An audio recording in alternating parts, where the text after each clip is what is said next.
సీతారామ నిర్మాణం కోసం మేము కృషి చేస్తుంటే ఆ రోజు ఇదే కాంగ్రెస్ పార్టీ నాయకులు కోర్టుల్లో కేసులు వేసిండ్రు.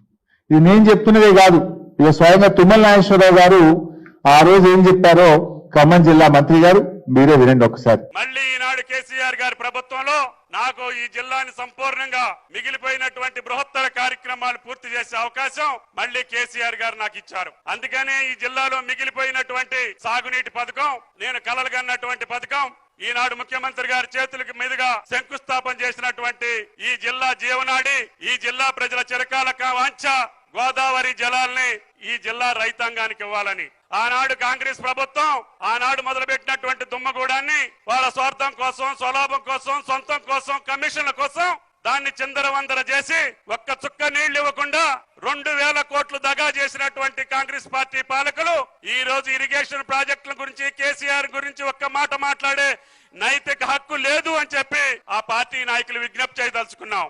వారి పక్కనే నిలబడి కొంతమంది మాట్లాడుతున్నారు. ఇప్పుడు వారికి తుమ్మల గారే చెప్పాలి మరిగా. సో ఆ రోజు వారు చెప్పింది నా జీవిత కళ, ఆకాంక్ష అని చెప్పి ఆ రోజు తుమ్మల నాగేశ్వరరావు గారు చెప్పారు.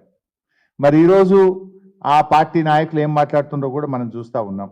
నేను అడుగుతున్నా తుమ్మల నాగేశ్వరరావు గారిని, సీతారామ ప్రాజెక్టు నిర్మాణం ఇది బీఆర్ఎస్ పార్టీ ఘనత కాదని గుండెల మీద చేసుకొని చెప్పమనండి.